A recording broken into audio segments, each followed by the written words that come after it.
tonight. And now, we invite you to relax. Let us pull up a chair as the dining room proudly presents your dinner. Be our guest, be our guest. Put our service to the test. Tie a napkin round your neck, cherie, and we provide the rest. Soup du jour, hors d'oeuvre, we only live to serve. Try the great stuff. It's delicious. Don't believe me? Ask the dishes. They can sing. After all this is France and a dinner. Hold your menu, take a glance, and then you be our guest. Be our guest. Be our guest.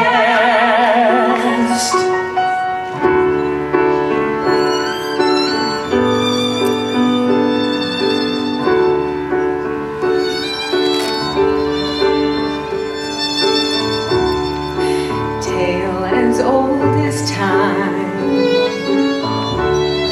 true as it can be. Barely even friends, then somebody bends unexpectedly.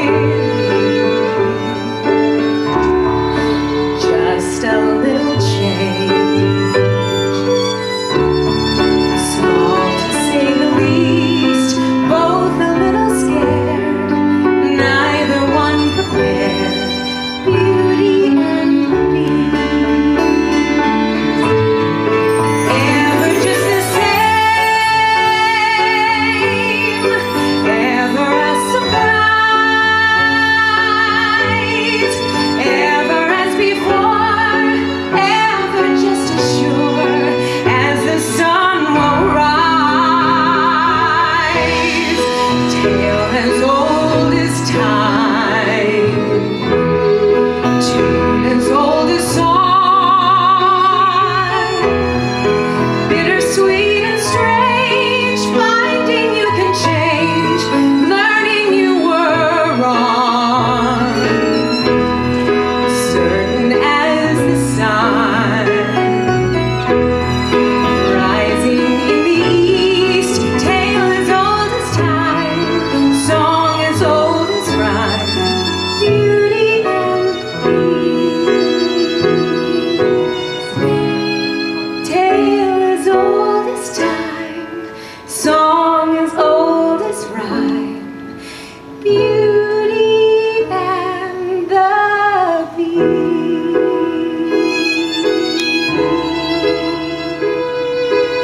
No passion could reach me.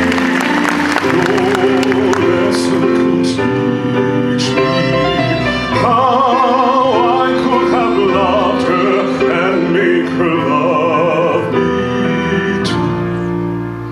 If I can't love her, then long ago I should have seen all the things I could have been. Careless and unthinking, I moved onward. No pain could be deeper, no life could be cheaper, no point anymore if I can love her. No spirit could win me, no hope left within me. Oh, I could have loved her and then she set me free. But it's not to be if I can't love her. Let the world be done with me.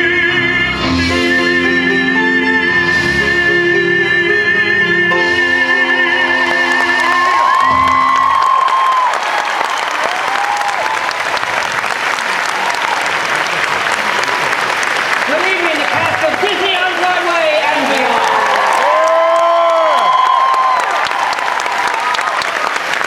Ladies and gentlemen, have a seat. My heavens, there are a lot of you. Way over there. Hi! Way over there. And oh my heavens, the front row is very prestigious, and you're all wondering, who the heck am I? I am in fact Tom Schumacher, and I'm the president.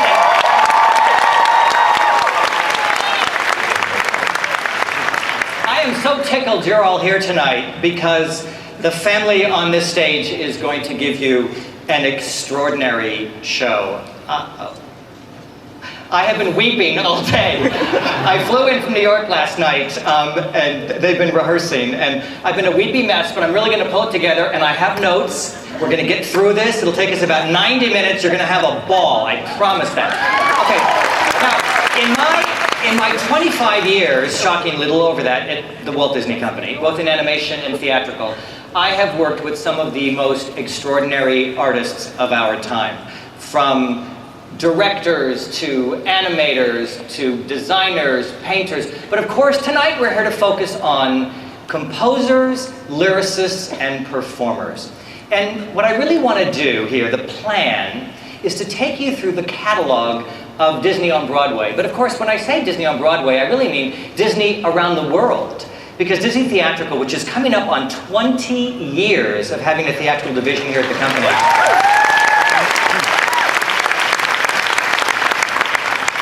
Very few old gas bags on the stage long enough to have been here from the beginning, but we're here.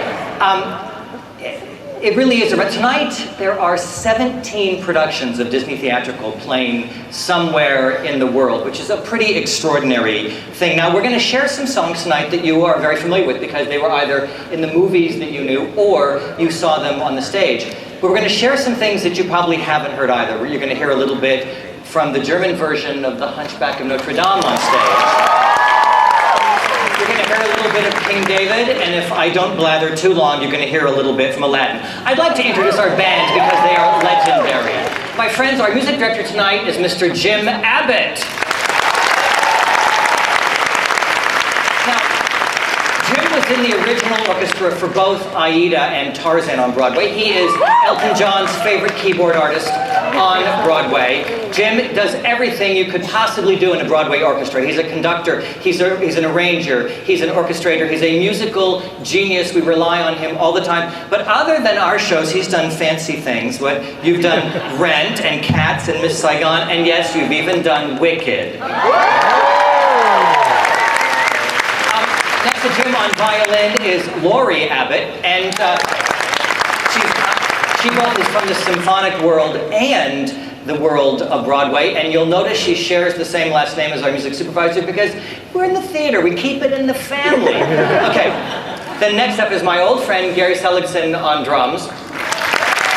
Gary was also in the original band of Aida, and he was in the original band of Tarzan. In fact, he was handpicked by Phil Collins to play the drums in that. He too is very fancy. Gary's done Wicked, Lion King, Book of Mormon, Little Mermaid, and Miss Saigon. And this is really fun.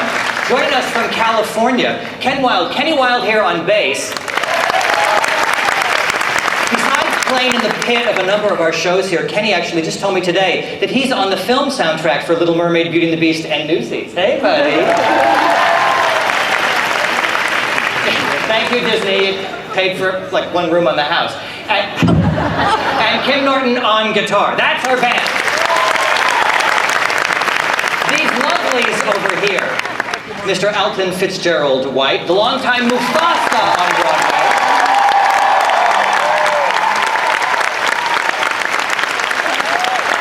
If you're a Broadway goer, you would also know Alton from The Color Purple, where he played Mr. He was also John in Miss Saigon. He has a fantastic new album. I don't want to get the name right, because I did the liner notes. You'd think I know. Disney My Way by Alton Fitzgerald White. Then next to him, at the end here, Miss Ashley Brown.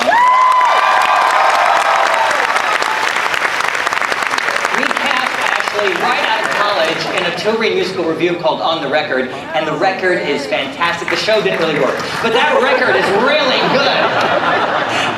And I said, gosh, Ashley, you're good. Why don't you come to Broadway? And so Ashley came to Broadway to play Belle. Which Belle were you in Beauty and the Beast? I was the 15th. You were the Good solid number, I think. The 15th Belle on Broadway, and she was in fact playing Belle. She was getting dressed to go on one evening when I came into her dressing room on the very top of the tower at the Lunt-Fontanne Theater to tell her that she would be the originating Mary Poppins on Broadway.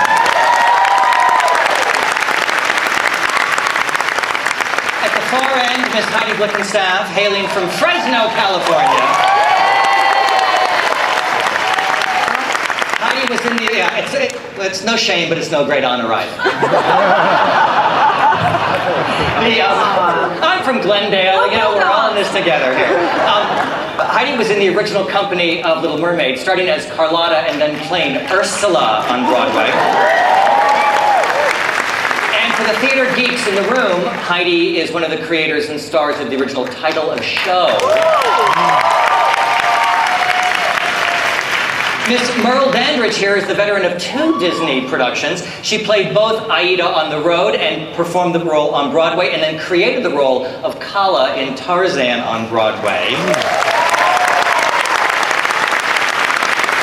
And last but certainly not least, my dear friend Mr. Josh Strickland, who created the role of Tarzan on Broadway.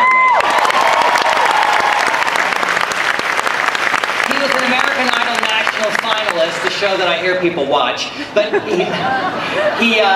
he's from the long-running show now, Peep Show in Vegas, where he's the only cast member to keep his clothes on. And he's also known in the Holly's World, the reality show he does with Miss Holly Madison, who's somewhere in here. Hey! Okay, that is our fantastic cast. Now we began. Okay, give him another hand.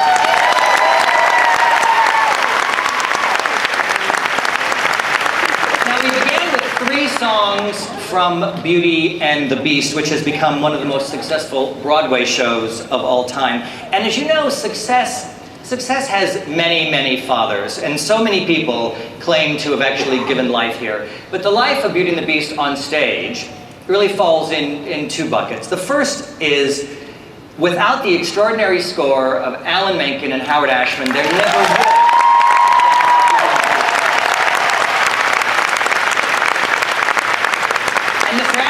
Is sitting right there.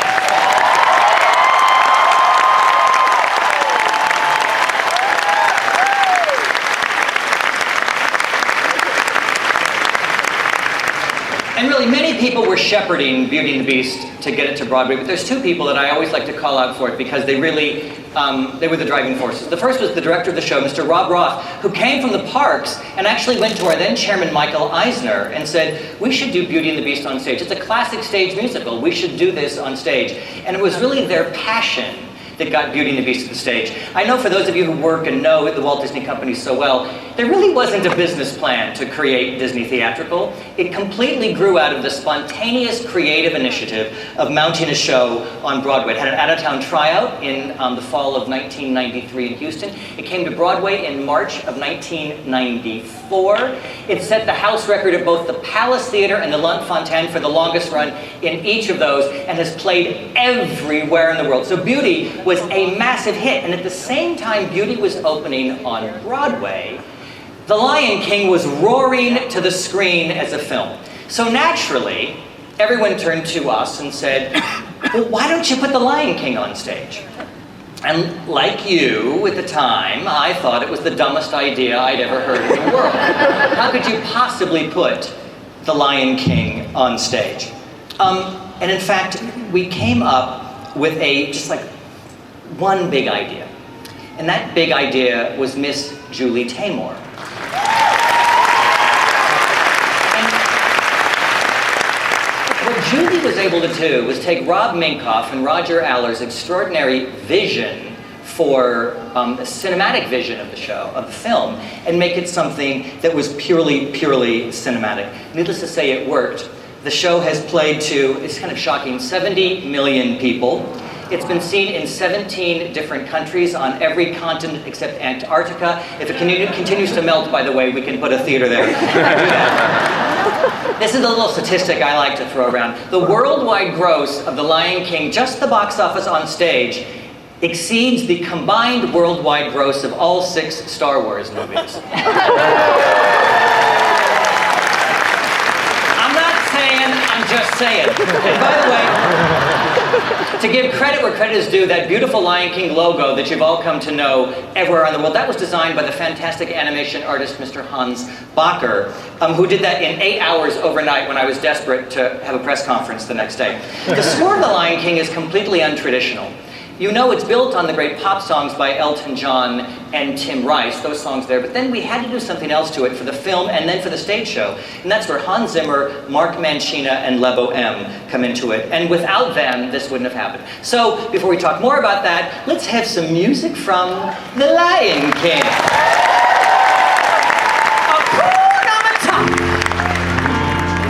What a wonderful phrase. Hakuna Matata. That's right. Ain't no passing craze. It means no worries for the rest of your days. It's all problem-free philosophy. Hakuna Matata. Ah, come on, y'all, you know this. Hakuna Matata. Put your hands together. What a wonderful phrase. Yeah. That's right. Hakuna Matata. Ain't no passing craze. It means no worries for the rest of your days. It's all problem-free philosophy. Hakuna Matata. Hakuna Matata.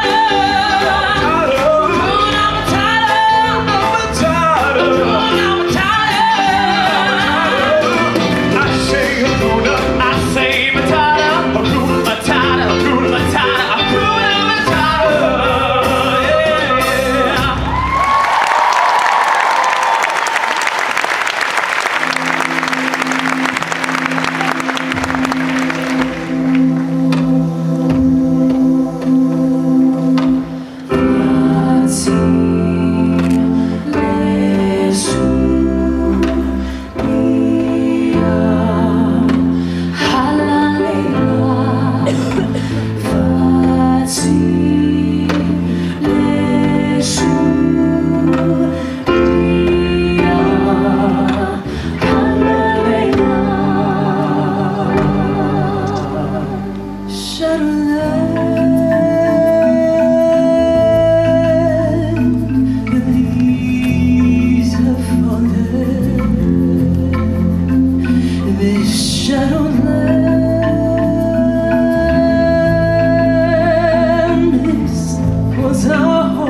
The rivers dry, the ground has broken, so I must go. Now I must go, and where the journey may lead me, let this breath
Mamela,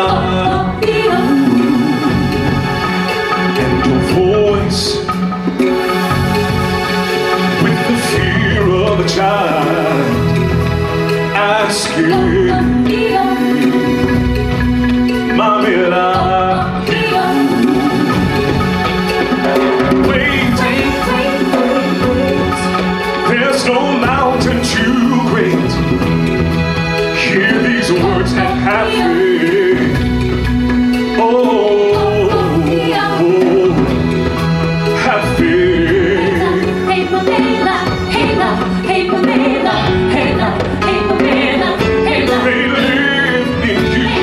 Hey Pamela, hey la, They live in me. hey la, hey Pamela, hey la. They're watching over everything we see. Hey la, hey Pamela, hey la. In every creature, in every star, in your reflection, they live in you. They live in you.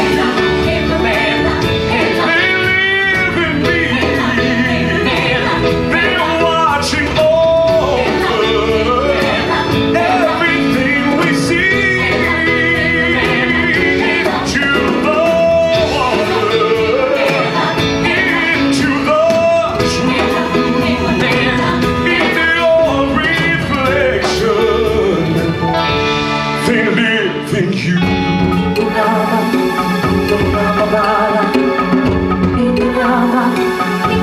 They live in you.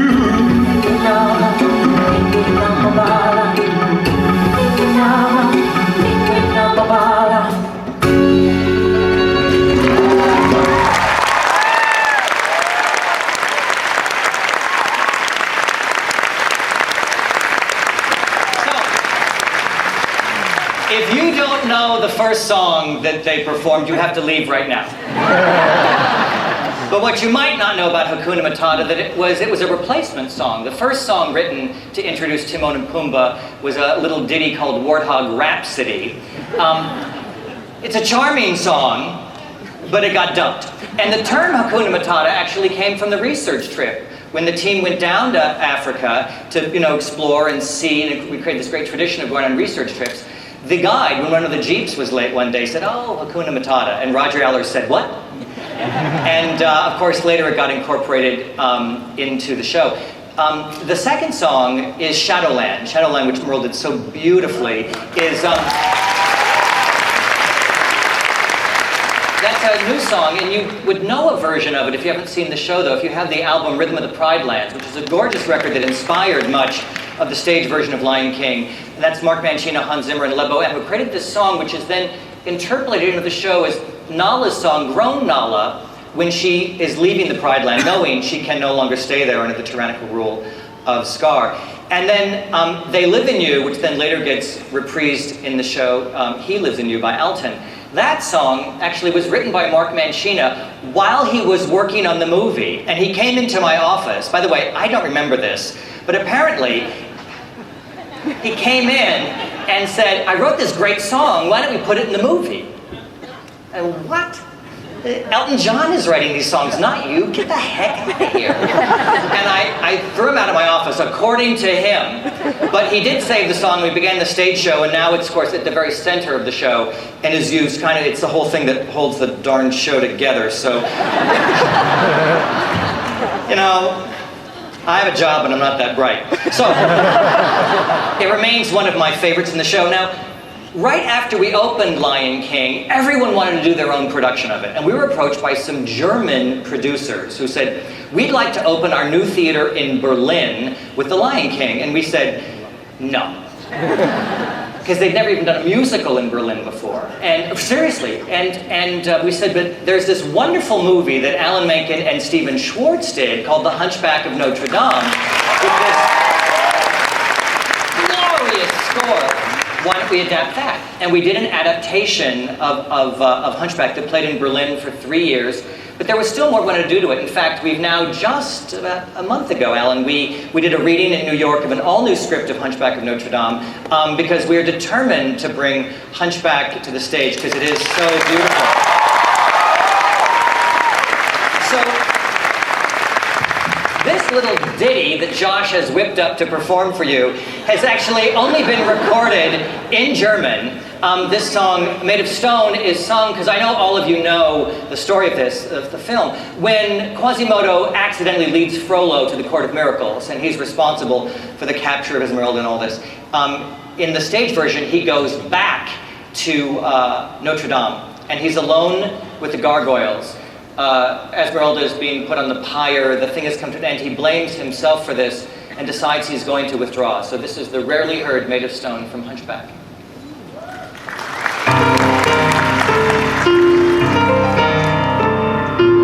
What do you know of me? What do you know of all the things I feel?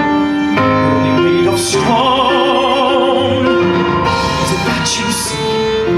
Instead of seeing what I am for real, it's twisted flesh and bone. You're a liar. With every new excuse you try out, you only make me want to cry out. Would that I were made of stone like you. You give such good advice. So why is not a single word you've said? Any help at all? And you sound so nice. The more your dreams and fancies fill my head, the farther that I fall. Shut my brain down. If I were senseless, I'd prefer it. Another gargoyle on this turret, spitting rain down to the stones below.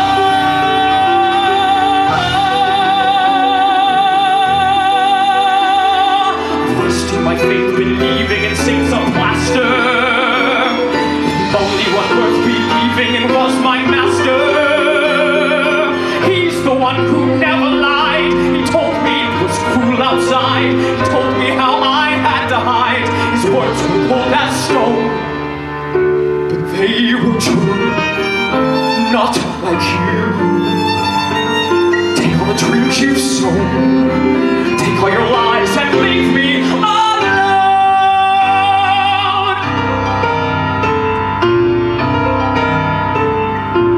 And now I'm on my own, never again to wonder what's out there. Let it remain unknown, and my one human eye will evermore be dry until the day I die. As if I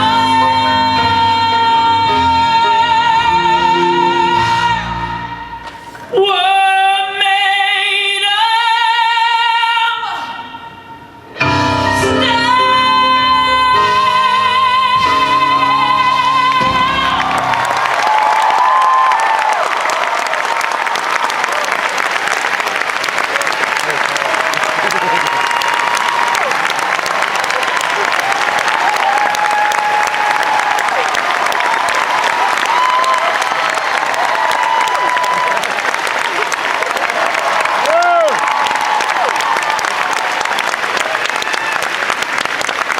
And that's why we're still working on the show.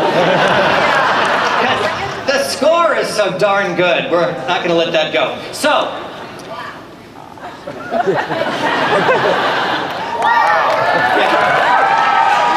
I'm so glad you came now. So, interestingly, Aida was in development actually before The Lion King. Most people don't know that. The other thing most people don't know is that Aida actually started as an idea for animation. It was pitched at the legendary animation Gong Show by the brilliant background artist Lisa Keene. We began developing it, and then it just wasn't right for animation, so we saved it for the stage, and we began working on it soon after the Lion King movie opened. And it opened on Broadway in 2000 after a somewhat tumultuous journey. It first opened, however, in Atlanta, Georgia, under the title Elaborate Lives. And the score was great, but the darn thing just didn't work. And so there's two choices at that point. You can either chuck it out, or you can in fact keep working on it. Well, we did keep working on it. It ended up playing for 5 years on Broadway. It won 4 Tony Awards, including a Tony for Alton and Tim Rice for their music. And it has never, since it played on Broadway, stopped playing in its original version somewhere in the world. Now, that's a story of star-crossed lovers. It's a love triangle set against these impossible odds. Captain Radames of the conquering Egyptian forces goes to Nubia, and he captures a group of slaves and brings them home. One of them catches his eye, that is Aida, but he does not know that she is the daughter of the king of Nubia. But to save her from certain death in the copper mines, he gives her as a servant to his betrothed, Princess Amneris. Amneris doesn't understand why she's drawn to this woman, but of course Aida and Amneris share so much in common. They become friends, and thus we have this complicated love triangle. I want to present 2 songs for you from Aida. The first one is a big power ballad. These songs are really classic Elton John songs. And Merle, who played the role for us, will present to you first from Aida, Easy as Life.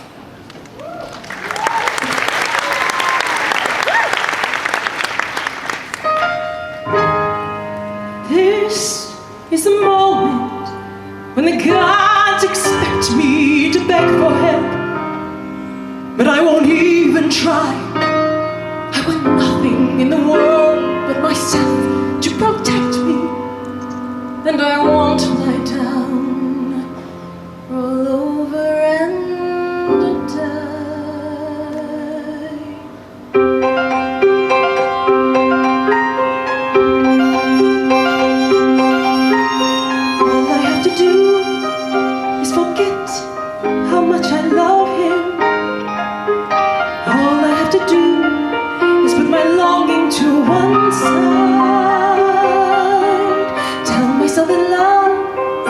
A changing situation.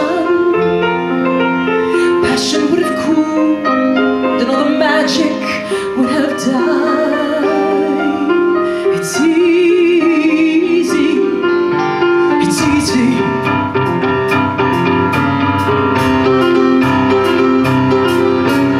All I have to do is pretend I never knew him on those very rare occasions when he still